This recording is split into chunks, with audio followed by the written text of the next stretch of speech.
IBC 24 का जनसंवाद का ये 5वां सेशन है और ये बहुत ही महत्वपूर्ण सेशन है और जबलपुर की जनता बड़े धैर्य के साथ जनसंवाद के इस कार्यक्रम को सुन रही है। चूंकि हम ग्वालियर चंबल संभाग के बाद अब महाकौशल संभाग में पहुंचे हैं, तो आज के हमारे 3 खास मेहमान हैं जनसंवाद के इस 5वें सेशन पर। नंदिनी मारावी जी भारतीय जनता पार्टी के विधायक हैं, आपका बहुत स्वागत है इस मंच पर। और एकता ठाकुर जी हैं कांग्रेस की युवा नेत्री, आपका भी बहुत बहुत स्वागत। और दिनेश राय मुनमुन जी भी हमारे साथ हैं, आपका बहुत बहुत स्वागत है, सिवनी से विधायक हैं। ये तीनों अपने अपने क्षेत्र में बड़े जाने पहचाने चेहरे हैं और मध्य प्रदेश की राजनीति में एक कद्दावर नाम रखते हैं। तो शुरुआत जाहिर सी बात है 2 महिलाएं हैं और नारी पर बहुत बात हो रही है। नारी शक्ति को लेकर चाहे पक्ष हो या विपक्ष हो, बात बहुत की जा रही है। तो शुरुआत मैं आपसे करूंगा नंदिनी जी। आपने भी ये योजना लेकर आई हैं, आप पूरे मध्य प्रदेश की जनता के सामने लाडली लक्ष्मी योजना लेकर आई हैं जी। और इसके पहले भी योजना को लेकर आ रही हैं, तो उसके बारे में आपने ये हमारे दर्शकों को बताइए कि उसका क्यों लेकर आई हैं, उसके पीछे वजह क्या है। इसके पीछे महिलाओं का जो परसेंटेज था वो पुरुषों के मान से कम था, तो हमारे राष्ट्रीय नेतृत्व प्रदेश नेतृत्व ने लाडली लक्ष्मी योजना चलाई और लाडली लक्ष्मी योजना चलाने के बाद बेटियों का परसेंटेज मध्य प्रदेश में बढ़ा, जन्म दर बढ़ा। और बेटी बचाओ बेटी पढ़ाओ हमारे देश के यशस्वी प्रधानमंत्री नरेंद्र मोदी जी ने ये नारा दिया था और उस नारा को भी सकारात्मक रूप में हमारे जनमानस ने लिया और बेटियों का जन्म दर बढ़ा। बेटों से थोड़ा सा ही कम है बेटियों का जन्म दर, नहीं तो बराबरी पे आ गया है। और लाडली लक्ष्मी आज 44 लाख बेटियां हमारे प्रदेश के अंदर लाडली लक्ष्मी हैं। बेटियों का सशक्तिकरण, उनको आत्मनिर्भर बनाने के लिए सरकार ने अभी जब लाडली बेटी कॉलेज में प्रवेश करेगी तो 25,000 उसके कॉलेज की शिक्षा दीक्षा के लिए देंगे। और जब बेटी का मेडिकल इंजीनियरिंग में सिलेक्शन होगा तो उसकी पूरी पढ़ाई का खर्च मध्य प्रदेश की सरकार उठाएगी और डॉक्टर इंजीनियर बनाने का काम हमारे मध्य प्रदेश के यशस्वी मुख्यमंत्री शिवराज जी करेंगे। एकता जी, भारतीय जनता पार्टी महिलाओं को सशक्त करने के लिए इन योजनाओं को ला रही है। आप भी मतलब भले ही आपकी सरकार ना हो, लेकिन आपने अपने रथ रवाना कर दिए हैं नारी सम्मान के, तो उसके पीछे क्या उद्देश्य है आपका? सबसे पहले तो मैं यहाँ उपस्थित सभी सम्मानीय जनों को नमन करती हूँ। IBC 24 को बहुत धन्यवाद देती हूँ, पूरी टीम को। देखिए, कांग्रेस पार्टी जो है वो हमेशा से महिलाओं को सम्मान देती आई है, चाहे वो पंचायती राज व्यवस्था हो, चाहे विधानसभा चुनाव हो। नारी सशक्तिकरण की तरफ ये एक बहुत बड़ा कदम कमलनाथ जी ने उठाया है। 1500 रुपये हर महिला के खाते में बिना किसी शर्त के 18 साल से 60 साल वो देंगे। और उसके अलावा भी 500 रुपये का सिलेंडर, जो आज महंगाई की मार महिलाओं पे पड़ रही है, उनके घरों का बजट बिगड़ गया है, तो 500 रुपये सिलेंडर भी कहीं ना कहीं उन्होंने देने का वादा करके प्रतिज्ञा ली है और उस प्रतिज्ञा को वो निभाएंगे। तो ये महिलाओं की सशक्तिकरण के लिए कदम है, क्योंकि आधी आबादी जो है कहीं ना कहीं देश में महिलाओं की है और महिलाओं जो कि घर चलाती हैं, आज देश भी चला रही हैं, प्लेन भी उड़ा रही हैं, चांद तक पहुंची हैं। तो मुझे लगता है कि महिलाओं को आगे बढ़ाने के लिए एक बहुत ही अच्छी पहल है। यानी बहुत अच्छी पहल है। ये तो बीजेपी कह रही है कि जो हम करते हैं, दिनेश जी कहने लगेंगे, जो हम शुरू करते हैं आप लोग उसे तुरंत उसको लपक लेते हैं। हमने एक योजना शुरू की, आपने तुरंत उसको लपक लिया, उसके पहले तो आप कुछ नहीं करते। देखिए, उसके पहले मैं बताना चाहती हूँ, राजस्थान, छत्तीसगढ़, हिमाचल प्रदेश में ऑलरेडी स्कीमें चल रही हैं, महिलाओं के सशक्तिकरण के लिए कार्य चल रहे हैं, आप भी जानते हैं। लाडली बहना योजना की अगर बात की जाए, इतनी शर्तों के साथ हैं, आज महिलाएं परेशान हैं कियोस्क करवाने के लिए, आधार कार्ड सेंटरों में जाने के लिए। कहीं ना कहीं आज बेटियों की सुरक्षा भी मध्य प्रदेश में ताक पे है। महिला कॉलेज एक सिहोरा विधानसभा में नहीं है, महिला कॉलेज आज तक सिहोरा विधानसभा में नहीं हो पाया। नंदिनी जी, आपकी बारी आएगी, आपकी बारी आएगी। नंदिनी जी, आप माइक ले लीजिए और आपकी बारी आएगी, मैं आपसे पूछूंगा, दिनेश जी से पूछूंगा। इनकी बात हो जाए। ये संवाद है, ये डिबेट नहीं है। आप लोग जो आप इन्हें याद करते जाइए, मैं तुरंत आपके पास आऊंगा। तो कहीं ना कहीं अगर महिलाओं की सशक्तिकरण की बात होती तो आज सिहोरा विधानसभा में एक महिला कॉलेज होता, महिलाओं की सुरक्षा के लिए कुछ कार्य किए जाते। आज महिलाएं इतनी असुरक्षित हैं। सिहोरा विधानसभा की अगर हम बात करें तो जो मंडी है वहाँ पे अहाता खुल गए हैं। महिलाएं वहां जाने से घबराती हैं, डरती हैं, उनकी सुरक्षा को सरकार ने बंद कर दी है मैडम, इसीलिए ओपन हो गए। अहाता नहीं खुले हैं, अहाते ओपन हो गए हैं, अब वो पब्लिकली हो गए हैं, अब वो पब्लिकली हो गए हैं, रोड पे हो गए। किसान आता है, अहाता नहीं खुले हैं। अहाता गलत बात बोल रही हो तुम। महिलाएं अहाता शब्द को हमारी सरकार ने समाप्त कर दिया है। अहाता मत बोलो उसको। नंदिनी जी, सिहोरा की जनता से नंदिनी जी, एक मिनट, सिहोरा की जनता को डेवलप करने का काम हमने किया। और एकता जी, आपस में बात नहीं करनी, आप तीनों लोगों को बारी बारी से अपनी राय रखनी। आपने अपनी राय रख ली। दिनेश जी, एक सवाल उठ रहा है, एक युवा नेत्री उठा रही है कांग्रेस की, कि यहाँ पर बहु बेटियां सुरक्षित नहीं है, यानी लॉ एंड ऑर्डर पर सवाल उठा रहे हैं, और महाकौशल के इस केंद्र जबलपुर से ये सवाल उठा रही हैं, जो कि संस्कारधानी भी कहा जाता है। मैं आ रहा हूं, उनसे जवाब ले लेता हूं। दिनेश जी, देखिए, बहन जो बात कर रही है वो असत्य है। सवाल जो उठता है, आज क्या हमारी बहनें इतनी कमज़ोर हैं जो आप वो कह रहे हैं कि को एजुकेशन के कॉलेज नहीं होना चाहिए? सिहोरा में भी एक स्कूल, आपने कॉलेज की बात करी, अगर वहाँ पर कॉलेज है, अगर बच्चा बच्ची एक साथ पढ़ा, उसमें क्या आपत्ति है? अभी आप कह रहे हैं कि हमारे यहाँ पर महिलाओं को अपराध में आगे हैं। अभी आपने बोला, आप ये बता दीजिए कि आपकी सरकार है, वहाँ पर अपराध नहीं हो रहा है क्या? हमारे प्रदेश में अगर कोई अपराध हो रहा है तो हमारी सरकार उतनी ही ताकत से उनको दंडित कर रही है। सबसे पहले फांसी की सजा मध्य प्रदेश में भारतीय जनता पार्टी की सरकार में मिली है। मैं कहना चाहता हूँ कि आज महिलाओं को सशक्तिकरण करने के लिए प्लीज अभी मैं एक जवाब दे देता हूँ छोटा सा। इनकी सरकार रही। मैं आ रहा हूँ दिनेश जी, देखिए प्लीज सुनिए ना। देखिए, आप लोगों के प्रतिनिधि में दोबारा बोल रहा हूँ, दोहरा रहा हूँ, आपके प्रतिनिधि जिन्हें आपने चुना है वो सक्षम है, जवाब देंगे, और हमारी टीम जरूर आपके पास जाएगी, जरूर जाएगी, आपसे सवाल लेगी, आपसे भी। आखिर इतना हल्ला क्यों? लाडली लक्ष्मी योजना और लाडली बहना से आप बताइए। आपने भी अपनी 47 साल सरकार चलाई, आपने तो एक सोनोग्राफी मशीन ला के खड़ी कर दिए और बच्चियों को उनकी माँ की कोख में मारने का काम आपकी सरकार के समय हुआ। उस समय बच्चियों को पैदा होने से रोका, उस समय बच्चियां अधिक होने की वजह से दहेज प्रथा बढ़ी। आज शिवराज सिंह चौहान जी ने उस बच्ची को जन्म लेने के लिए लाडली लक्ष्मी योजना लाया। आपके पेट में दर्द क्यों? आज मैं बोलता हूं, जो कुकर्म हमने और आप सब समाज के लोगों ने किया, आज हमारी बेटियों की शादी के लिए लड़के वाले उनके घरों में जाके नाक रगड़ रहे हैं, दहेज उल्टा देते हैं और खुद कहते हैं कि हमारे यहाँ आओ, लाल में हम आपकी शादी करेंगे। ये योजना का फायदा आज हमारे समाज में बेटियों को लिए मिल रहा है, उसमें कांग्रेस के नेत्री को आपत्ति क्यों? अगर उस समय समाज में जिस तरीके से हमारी लाडली लक्ष्मी बेटी को जन्म से रोका, उस माँ को साथ जो अत्याचार हो रहा, अगर उसको सशक्त और मजबूत बना रही है हमारी सरकार, तो आपको तकलीफ क्यों? आप बोल रहे हैं ना 1500 रुपए देंगे, दो ना, कौन रोक रहा है आपको? हम तो अभी दे रहे हैं ना, अभी देंगे, हमारी सरकार अभी दे रही है। आप तो घोषणा कर रहे हैं, घोषणा कर करके आप सरकार में आना चाहते हो। आप करना क्या चाहते हो? आपके पास विजन क्या है? आपने ठीक है, अब एकता जी बताएंगे ना, आपने विजन का सवाल पूछा है कि उनके पास विजन क्या है। एक मिनट, तो कांग्रेस का वो विजन पूछ रहे हैं, कह रहे हैं कि विजन क्या है? हमारा विजन तो स्पष्ट है, पर कांग्रेस का विजन स्पष्ट नहीं है। देखिए, 15 महीने की जो सरकार कमलनाथ जी की आई थी, विजन के साथ आई थी, और कमलनाथ जी ने ही 300 से पेंशन 600 की, कमलनाथ जी ने ही 25,000 जो शादी विवाह के लिए मिलते थे कन्याओं को, उन्होंने ही 51,000 किया। क्यों इन्होंने याद नहीं आई तब जब इनकी सरकार थी? कमलनाथ जी ने किया। बिजली बिल 100 यूनिट तक माफ करने का काम कमलनाथ जी ने किया। गौशालाएं खोली, जो ये लोग गाय की बात करते हैं, गौरक्षा की बात करते हैं, असली गौरक्षक तो कांग्रेस सरकार और कमलनाथ जी निकले।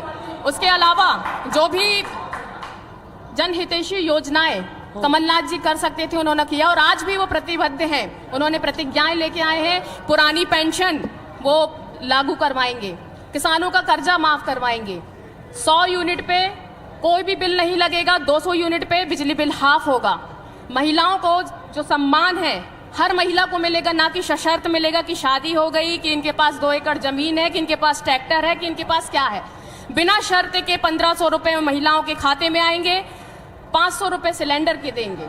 और उसके अलावा भी आज जो युवा भटक रहा है, आज मध्य प्रदेश पूरी तरह, मध्य प्रदेश की बात करूं, चाहे जबलपुर की बात करूं, चाहे मैं सिहोरा विधानसभा की बात करूं, आप देख रहे हैं युवा पलायन की ओर है। युवा पलायन कर रहा है। क्यों कर रहा है? आप रोजगार देने में अक्षम क्यों है? रोजगार कहाँ है? आज मध्य प्रदेश का युवा यहाँ पे एजुकेशन नहीं लेना चाहता। मध्य प्रदेश का युवा यहाँ सिहोरा विधानसभा की अगर मैं युवाओं की बात करूं तो वहां पे ढंग के कॉलेज नहीं है, ITI अभी तक ओपन नहीं हुई है सिहोरा विधानसभा में, सिहोरा में नहीं है, सिहोरा में नहीं है। मैं सिहोरा की बात कर रही हूँ, सिहोरा में ITI नहीं है। इस तरह से ये झूठ मत बोलो, झूठ मत बोलो एकता, मध्य प्रदेश जो है बुजुर्गों का प्रदेश होता जा रहा है। जबलपुर जो है, प्लीज तुम राजनीतिक दृष्टि से झूठ फरेब बोल के यहाँ पर साबित मत करो। मैं आपसे पूछ रहा हूँ ना, आपसे पूछ रहा हूँ। देखिए, ये आपकी विधानसभा को बार बार, एक मिनट, ये आपकी विधानसभा को बार बार टारगेट कर रही हैं, कह रही कि वहां पर विकास कार्य गिनाने के लिए आपके पास कोई काम नहीं है। ये अपने आप को कांग्रेस के प्रत्याशी मान बैठी है, इसलिए आप इससे पहले बोले, मैं अपनी टीम से गुजारिश करूंगा, एक मिनट, मैं अपनी टीम से गुजारिश करूंगा कि आप जनता के पास भी जाइए, जो भी IBC 24 के मेरे मेंबर है, वो जनता के पास जाइए, उनसे भी सवाल करेंगे। को अगर कुछ देने का काम किया है तो नंदिनी मरावी ने किया है, भारतीय जनता पार्टी की सरकार ने किया है, माननीय सांसद राकेश सिंह जी ने किया है। सिहोरा में 2008 में आई थी तो गली में क्या किया? नाली करता नहीं था, रोड नहीं था, के नाते आपने क्या कॉलेज को उत्कृष्ट कॉलेज बनाने का काम मैंने किया, बाईपास बनवाने का काम मैंने किया। देखिए, एकता जी और नंदिनी जी, और प्लीज एक मिनट सुन लीजिए ना, विधानसभा सिहोरा को अगर संवारने का काम किया है तो भारतीय जितने भी जनता पार्टी प्रतिष्ठित ने लोग हैं किया है। जबलपुर के, आप लोग मन चलाने की कोशिश ना कीजिए। यहां पर हूं, जो आपके जनप्रतिनिधि हैं उन्हें बराबर मौका दिया जाएगा ना, बराबर दिया जाएगा। ठीक है नंदिनी जी, अब आप, ठीक है नंदिनी जी, अब आपसे मेरा सीधा प्रश्न है, बार बार वो आपकी विधानसभा सिहोरा को टारगेट कर रही हैं और कह रही कि सिहोरा में बेरोजगारी बढ़ी है, वहां पर कांग्रेस का मान बैठी है, इसलिए ये पार्टी दृष्टि से ये विरोध कर रही है। अगर कांग्रेस, भारतीय जनता पार्टी सरकार जब से मध्य प्रदेश में आई है और केंद्र में आई है, जब से ही विकास की बयार बह रही है। हमने कॉलेज को उत्कृष्ट कॉलेज बनाने का काम किया, छात्रावास निर्माण कार्य कराने का काम किया, 3 नाले अभी सिहोरा में बन रहे हैं, डिवाइडर का काम चालू है, पार्क का निर्माण चालू है। और पानी की कमी थी, सबसे ज्यादा पानी की कमी थी कुंडम में, 3 जलाशय बनवाने का काम किया, खेतों में पाइपलाइन बिछवाने का काम किया, 29 स्कूलों का, high school higher secondary school में उन्नयन कराने का काम किया, 27 बिल्डिंगों का नए निर्माण मैंने कराया और रोडों का जाल बिछाने का काम मैंने किया, बेटा बेटियों को शिक्षा के स्तर देने का काम मैंने किया।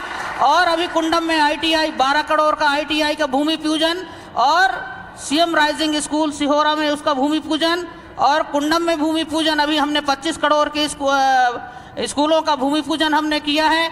और 4 हॉस्पिटल मझगमा, अरे सैंक्शन के बाद भूमि पूजन किया है, सैंक्शन के बाद भूमि पूजन किया है, निर्माण कार्य भी चालू है, निर्माण कार्य चालू है, निर्माण कार्य चालू है।